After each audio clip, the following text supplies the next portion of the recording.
Welcome, everybody. This is History Lunch Break. My name is Glenn Perkins from the Greensboro History Museum. I'm glad to be back. It's been a little while. We've been on a kind of short hiatus, but excited to be back here, bringing history to you Fridays at noon.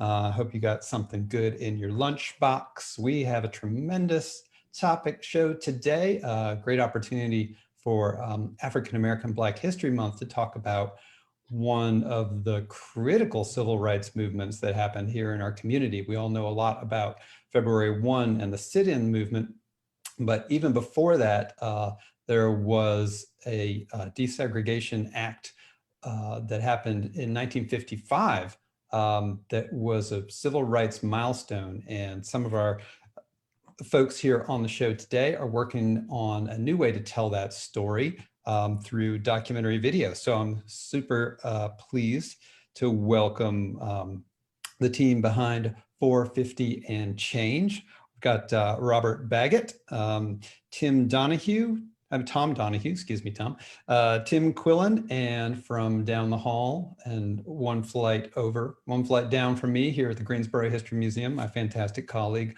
Rodney Dawson. Welcome, gentlemen. Thank you for having us, Glenn. Thanks, Glenn. Thank you.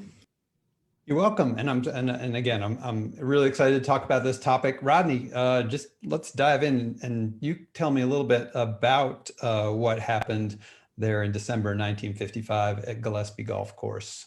Yeah, and I can, and I'm still learning. You know, I always tell people I'm a product of Guilford County Schools, and I had vaguely heard of Dr. Simkins Jr., but it wasn't until I was asked to be on Action Greensboro's Live for 45 that, you know, I got a more in-depth knowledge of it. And while I was on the show, my cohorts here, the Greensboro Five, they were watching, and we decided to embark on this documentary. But Dr. Simkins Jr., and there was a Dr. Simkins Sr., his dad, who was also a dentist.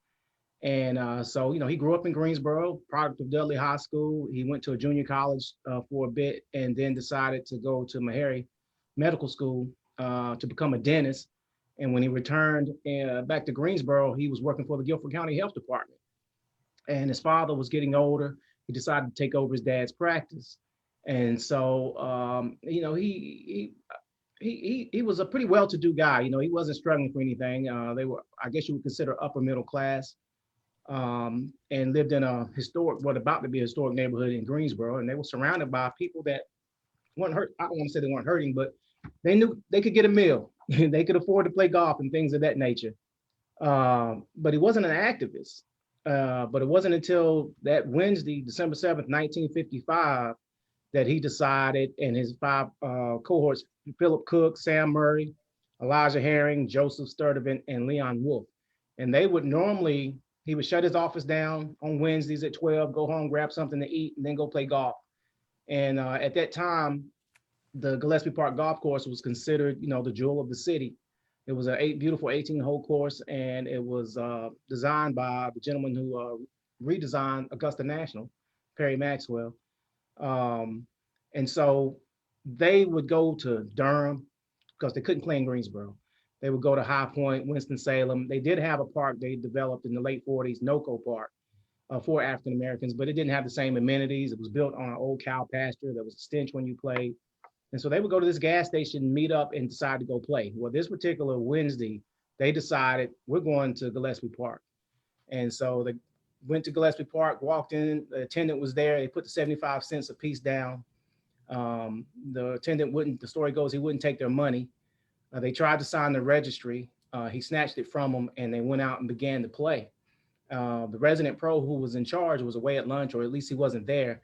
When he returned, the attendant told him there's some six African-American gentlemen playing.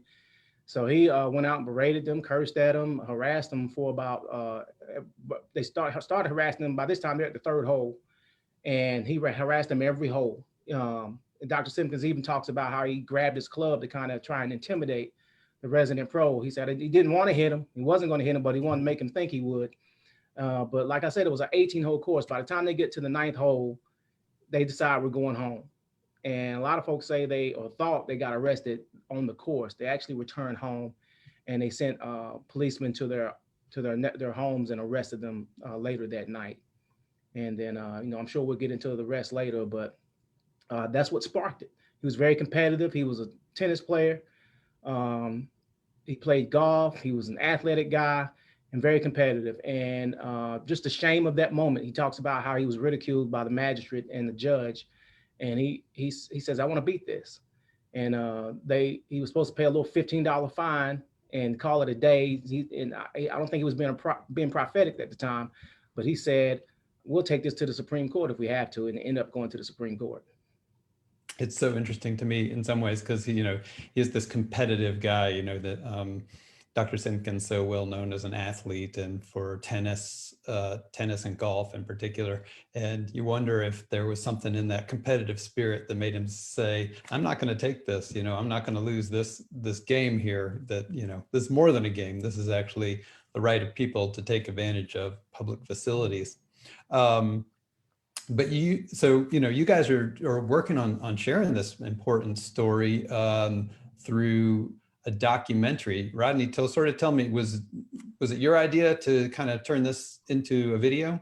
It was my idea. I hate to take credit for it. No, it wasn't. I did the show and I was done. Everybody said you did a great job. I came back. My director didn't fire me, so I figured that was it.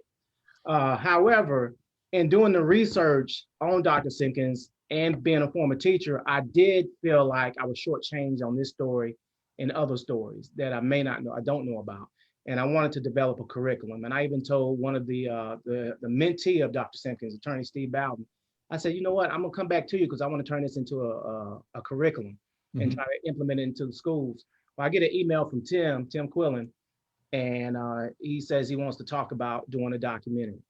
And and he also said, well, look, just to show you, it's not going to be a bunch of guys showing up with iPhones. He sent me some footage of previous work that they had done. And I said, wow, this could go places. And so we, as Robert talked about earlier, we sat and we had a Zoom meeting just to kind of get to know each other. And from there, it's just been a great exchange of like-minded people that found a common goal. They wanted to tell the story of golf in the game of Greensboro. Once they saw me on Action Greensboro, they wanted to implement the story of Dr. George Simkins and how he persevered and connected with that angle of golf. And, I thought that was a brilliant dynamic that they came up with. And everybody's just, this is their craft. And we just said, what we're good at, we're just going to donate our time and our efforts. And man, when we show up and do interviews, people are really impressed. We show up with lights, mask on, miking them up. I remember attorney Steve Bowden said, oh, I didn't know y'all were bringing all this. But it just instills a confidence in people and they know we're serious about it. And it's a genuine story that we want to tell.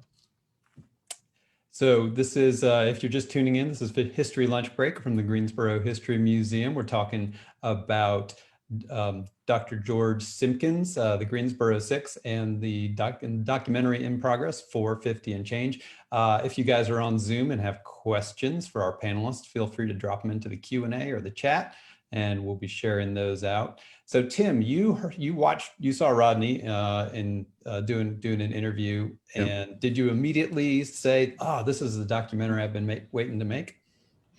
Kind of. I last year was kind of a struggle for a lot of us, and in the wake of George Floyd's murder and all of the other things that we saw last year, I wanted to do something, but I didn't know what it was going to be. And I saw Rodney's talk on the Greensboro Six and Dr. George Simkins, and I was totally aware of who the Greensboro Six was, partly because I played golf at least once out at Gillespie Park, saw the plaque out there, and had done my own little small amount of research on them, but nothing had told me about what George Simkins did after that day and all of the impact that he made after he was, basically that day sparked the change in him to be more active and more of an activist for social injustice and racial equality. So hearing Rodney talk about all the things that Dr. Simkins had done just instilled in me that this is the story, we need to tell it. I Googled it to see if anything was out there. There's some stuff out there, but nothing in the way of a video that really talks to the people that knew Dr. Simkins and the rest of the Greensboro Six, and some of the people around him and them as well, that created change here, not only here, but also throughout the country. So, and it's tied to golf, which is one of my passions.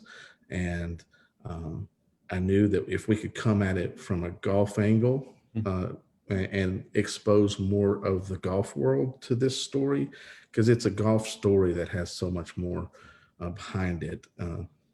That got me excited. So I immediately reached out to Rodney. Well, actually, I immediately reached out to my other folks, Tom and Robert, and we've got a videographer, Blake Fawcett, as well as Rex Yao, that's been helping us. I reached out to them, and they were like, "Yeah, I'm totally in. Let's do this."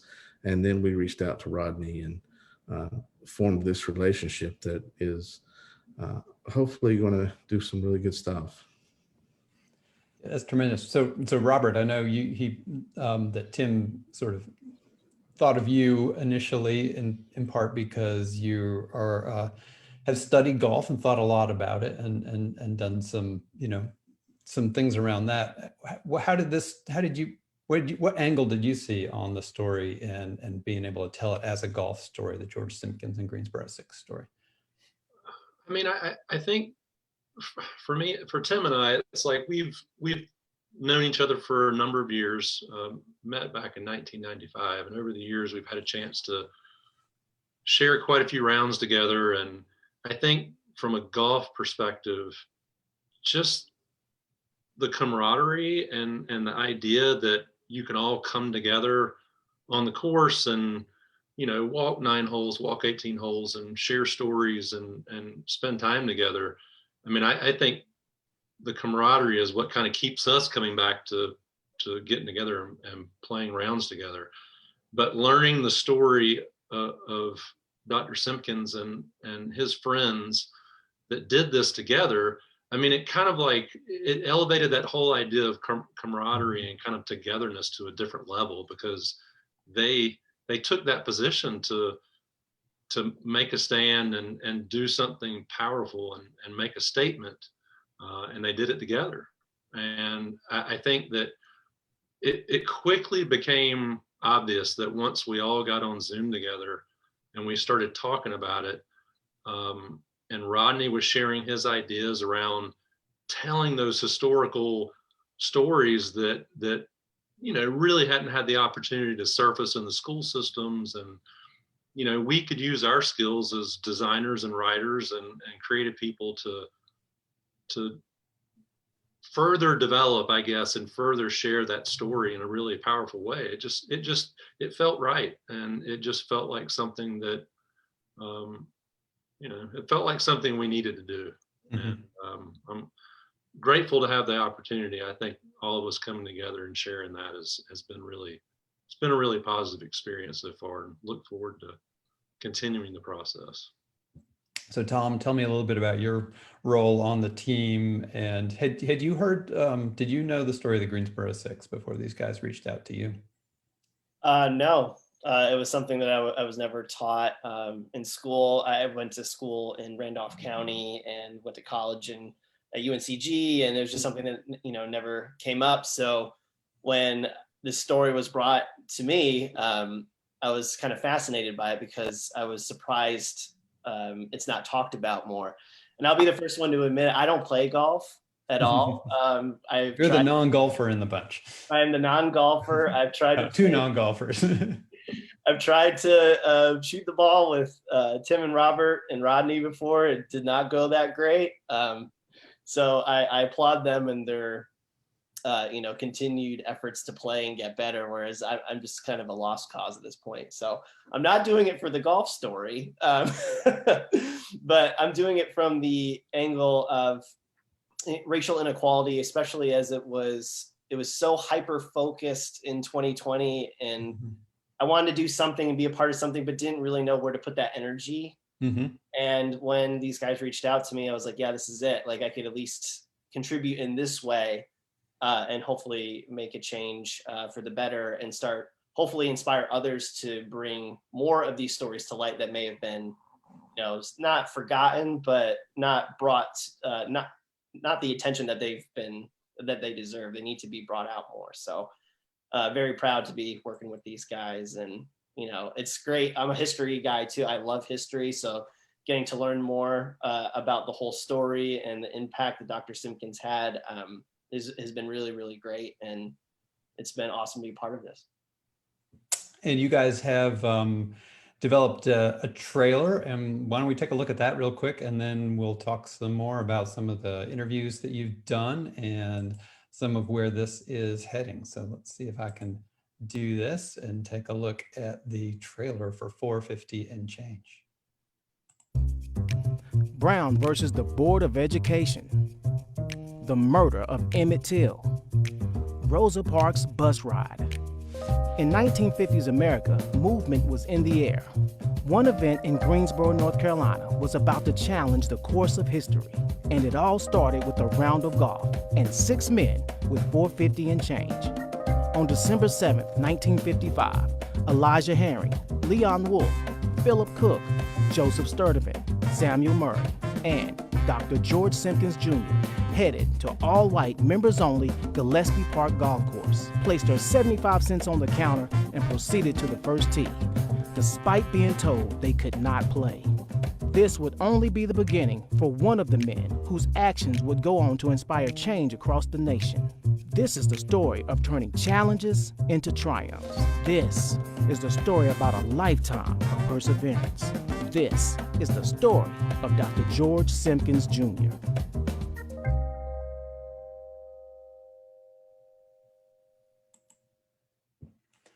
So that's an exciting teaser that you guys have developed. But of course, the program, the documentary is still in the works, and you've been talking to people, I guess, and a lot of what you all have been, well, at least what I've been hearing from Rodney and others, is some conversations that you've been having with people who knew Dr. Simkins.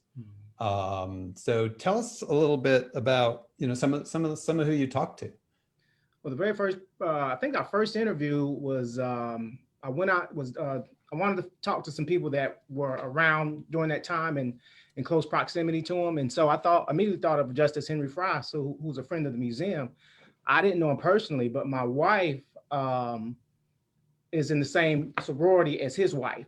And so she was able to get in contact with his wife, and the wife sent me Justice Henry's number and said, tell him I gave you the number. And so I called him, and he was on board, and he said, look, before we meet to shoot, he said, let's you and I meet and have lunch. And we happen to be in the same fraternity. So we met and had lunch over at Dame's Chicken and Waffles and hit it off. And that Saturday, we were going to follow him around playing a round of golf with he and I think it was about 3 or 4 of his friends, his son and pastor and someone else. And we followed him around and just had a great time getting to know him and just seeing his passion for golf. He didn't start playing until he was in his 60s. But then, on the way home, we were supposed to go to his house that Sunday to interview him. And so I called him. I think Tim told me we had extra mics. And so I called him and I said, hey, we have some extra mics that we're bringing for the interview. Do you think your wife would want to participate?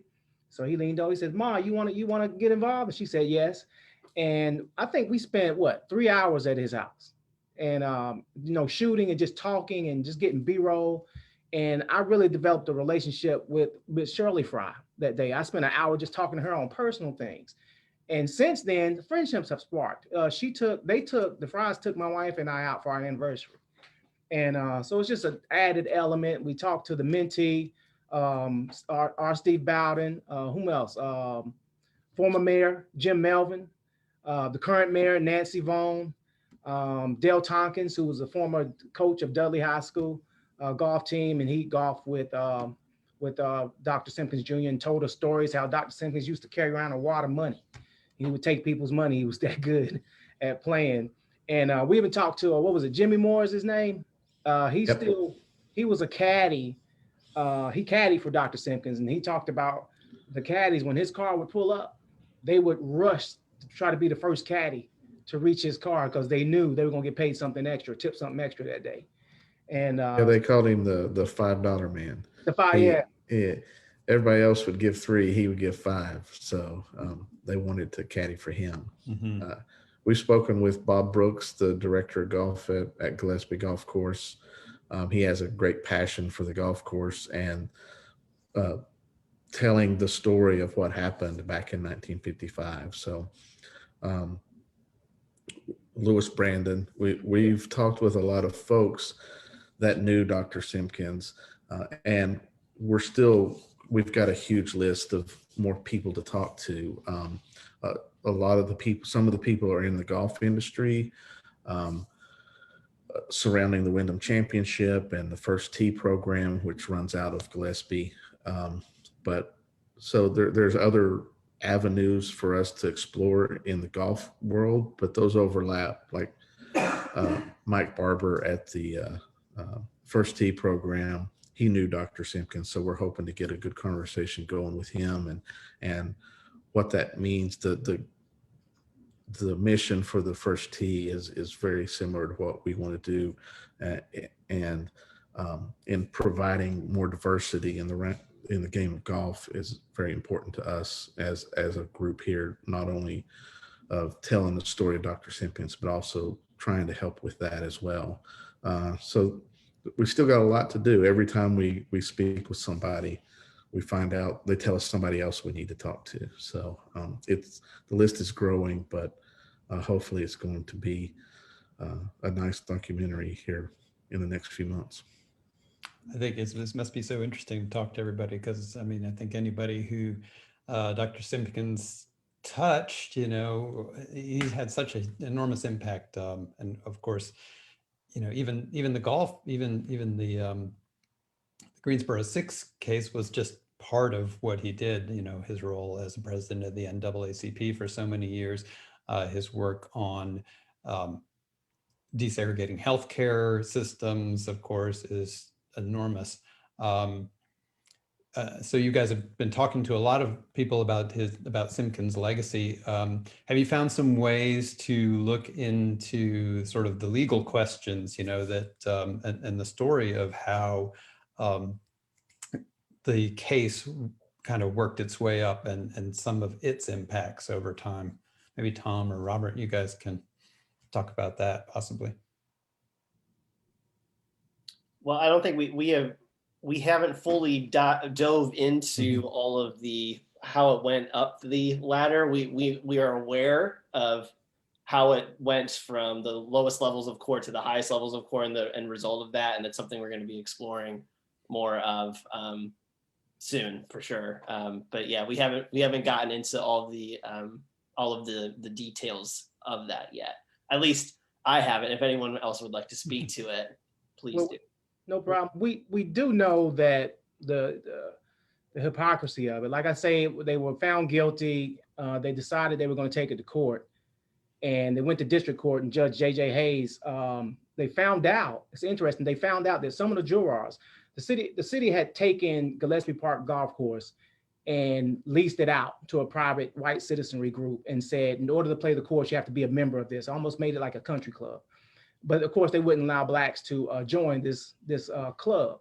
And so when it went to district court, they found out that some of the people that served in the jury had played Gillespie, and the lawyers asked them, how'd you play? So, are you members? They said, no, we paid our 75 cents. Well, the judge then spoke up and said, well, okay, we're making it plain and obvious what this is. And he ruled in the favor of Simkins.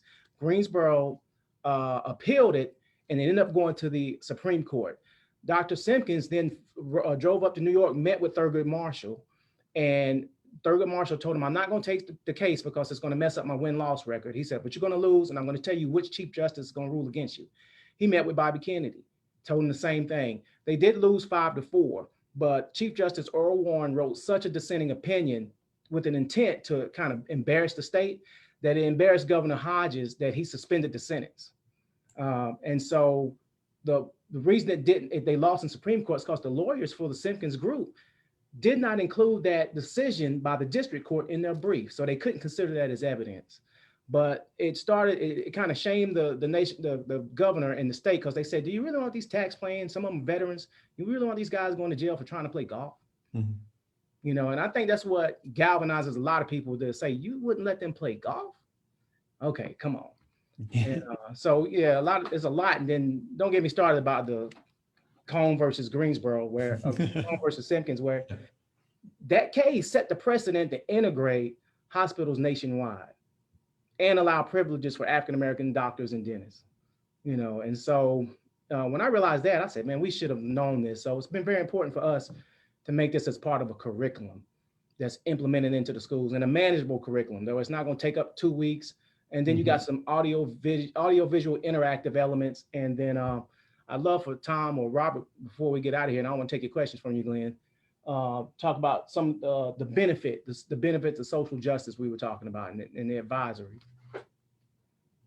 I mean, I just wanted to kind of add to what Rodney was saying and how he was explaining kind of how the case went through the court system.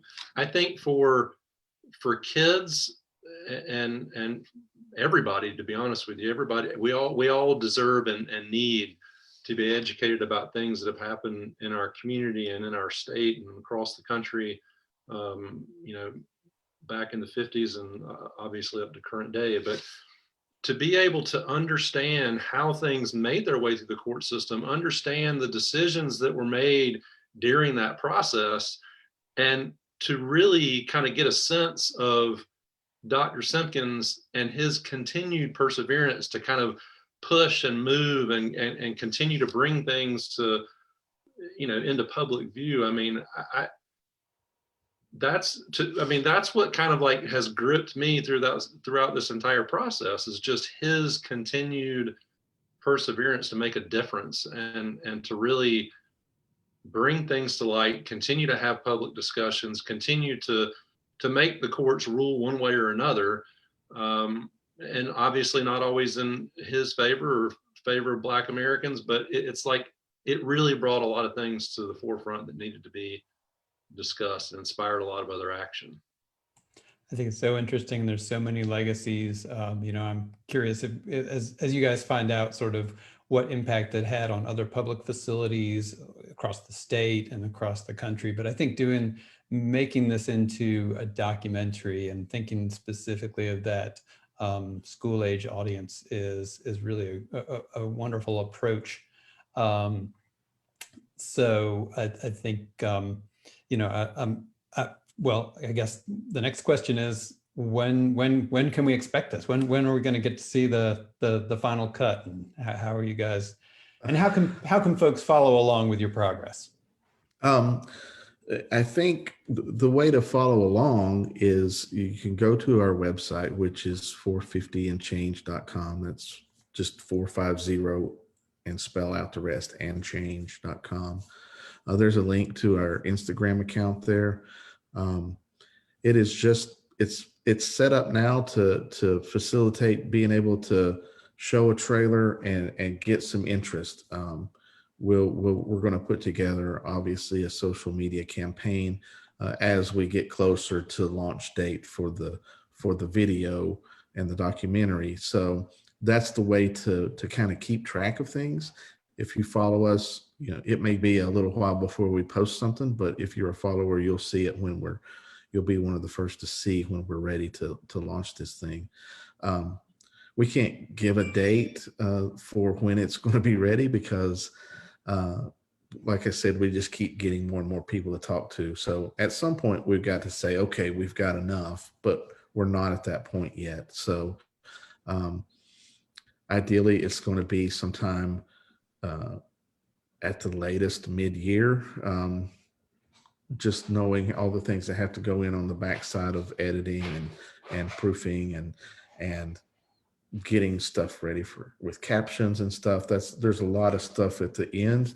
But as Rodney kind of alluded to earlier, we're wanting to put together an advisory board for us to run things by, a group of people that we respect as leaders that can look at this from a lens that not all of us can look through. So we're in the process of putting that together as well, so that we can get things approved along the way, keeping us on the right path to telling the story. And to the viewers out there, you're more than welcome. There's a lot of things online, but come to 130 Summit Avenue And we're going to have virtual exhibit of the entire museum up soon. But come to 130 Summit Avenue, home of the Greensboro History Museum, in our Voices Gallery, and you can see the bus we have and learn more information about Dr. George Simkins Jr. and the Greensboro Six. It's all part of our Voices of the City exhibition here. So it's really terrific that I'm so sad we're out of time already, but just learning about your project and learning about using the opportunity and this and your team here to tell this important story, I think is fantastic. So I want to thank all you gentlemen for spending just a little bit of time with us here on the History Lunch Break. And hey, we'll have to do another show when you guys are ready to roll out the red carpet, right? And sort of set this thing out for the world to see. So thank you guys all for taking part. And we got and for tuning into History Lunch Break. There's some more great shows coming up throughout February. We got shows lined up for every Friday. Next week, we're going to be talking about the Magnolia House and a new exhibition there at that Green Book historic site.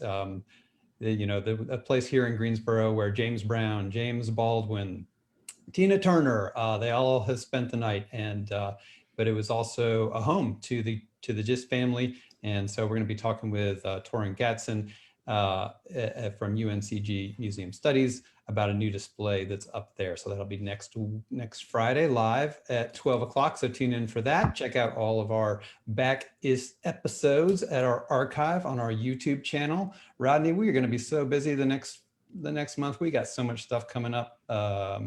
We got webinars, Rodney's podcast series, History Notes. If you haven't tuned into that, be sure to check it out. It's at greensborohistory.org/podcasts. But you can, instead of giving you all the information, I'm just going to say visit greensborohistory.org, click on our events, and you'll find all kinds of stuff happening in February and beyond. So thank you, gentlemen, again. Thank you. Thanks, Glenn. Enjoyed it. Look forward to having you guys back very soon.